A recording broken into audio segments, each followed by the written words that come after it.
साहा गला होनानै जिउ खुंनो लानाय सासे सुबुंनिसिम प्रमद बर'नि सुबुं अनफावरि हाबा।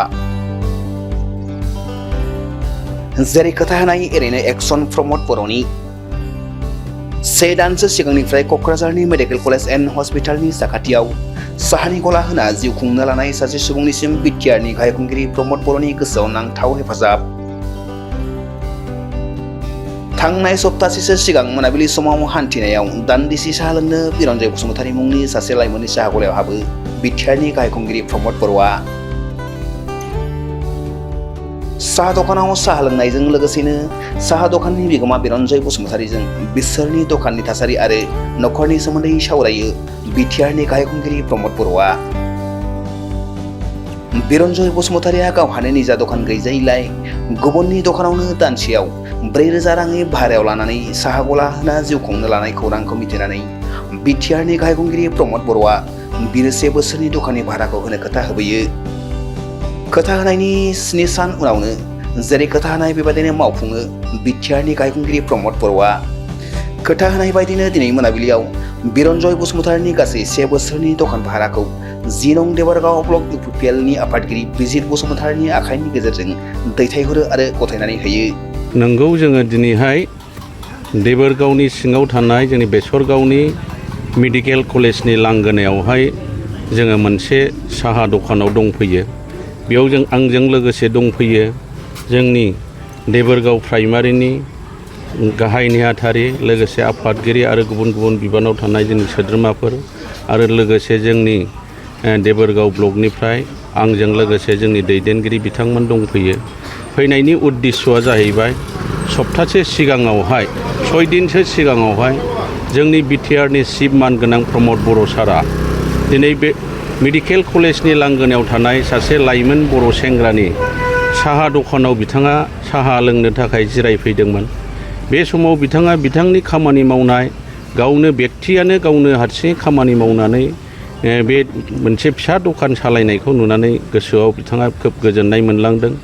आरो बेबायदिनो बिथाङा लामा सामाफोराव बिदिनो जेब्ला गिदिंबायो अब्ला बिथांमोनहा गोबांथार बिदिनो मावनानै जाग्रा, साहा दखान होनानै जाग्रा, मैगं बेफारि खालामनानै जाग्रा बिथांमोनजों बिदि लोगो हमलांनानै बिथांमोननि दुख सुखफोरखौ बुजिनो नाजायो आरो गोबाङैनो बिथाङा लामा सामा दखान होनानै जाग्रा साहा दखानफोरनो बेबायदिनो अनसुंथाइ होगासिनो दं।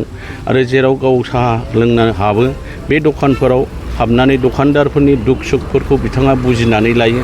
बेबायदिनो बिथाङा बे मेडिकेल कलेजनि लांगोनायाव दखान होनाय सासे जोंनि बर' सेंग्रानोबो बिथाङा बिथांनि दुख सुख, बिथांनि गासै बिथांनि न'खरनि सोलिनाय गासैखौबो सोंनानै बिथाङा बुजिनो नाजालांदों। आरो बे समाव बिथाङा मोनसे खोथा होलांदों, बे दखाना बिथाङा भारा लानानै सोलिगासिनो दङ आरो बे दखाननि भाराखौ बिथाङा 1 बोसोरनि थाखाय होगोन होननानै बिथाङा खोथा होलांदोंमोन। बेबायदिनो खोथा होनाय बायदि दिनै जोंनि मानगोनां प्रमद बर' सारा दिनै जोंखौ थिनहरनानै आरो गावनि मानसिखौ थिनहरनानै दिनै बिथांनो बे साहा दखानदारनो, जोंनि बर' सेंग्रानो दिनैहाय बोसोरसेनि बे साहा दखाननि भाराखौ जोङो गथायनाय जाहैबाय। आरो बेबायदिनो फैगौ समाव जोङो बेबायदिनो मावनानै जाग्रा सुबुंफोरखौ जोङो अनसुंथाइ होनो थाखाय जोङो खामानि मावगासिनो दङ। दिनै अनसाय बिथांखिनि गेजेरजों जोङो गोबां बिदिनो साहा दखान होनानै जाग्रा, फिथा दखान होनानै जाग्रा बिदिनो जोंनि बर' आइजोफोर, बर' लाइमोनफोरनो जोङो दिनै अनसुंथाइ होगासिनो दङ।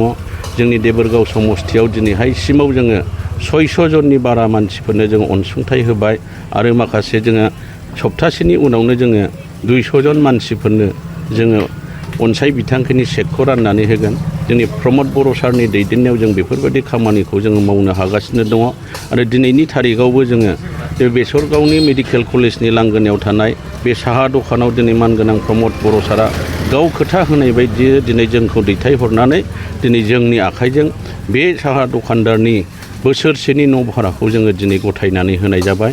आरो दिनैहाय खोब गोजोननाय मोनदों बेबायदि मावनानै जाग्रा सुबुंफोरनो जोङो बेबायदि अनसुंथाइ होनो मोननायनि थाखाय जोङो मानगोनां प्रमद बर' सारखौ जोङो देबरगाव ब्लकनि जानानै आरो गासै जोंनि बिटिआरबासि रायजोनि जानानै रोजा रोजा जोङो साबायखर बावदों।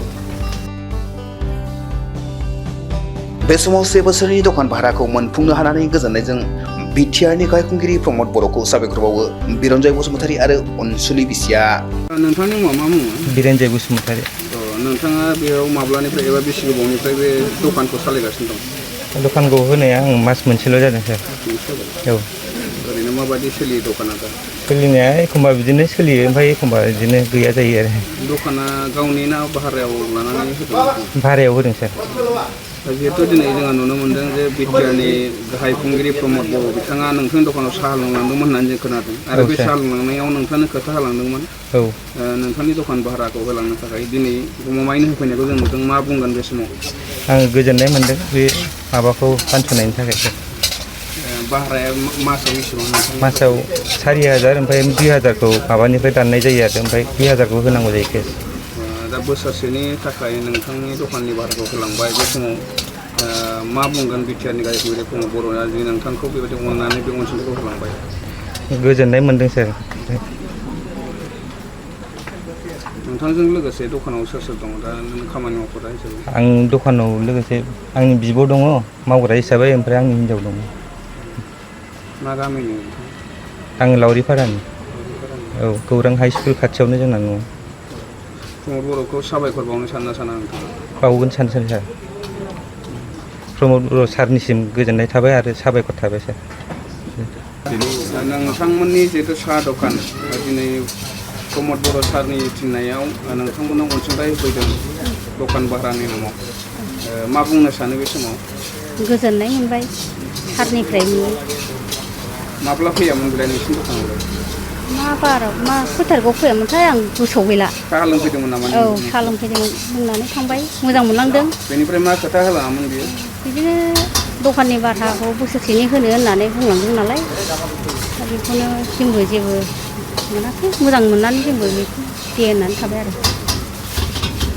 मोननानै मा साबायखर बावनो सानना साना बिटिआरनि गाहाय? मोजां मोनबाय, साबायखर मोजां।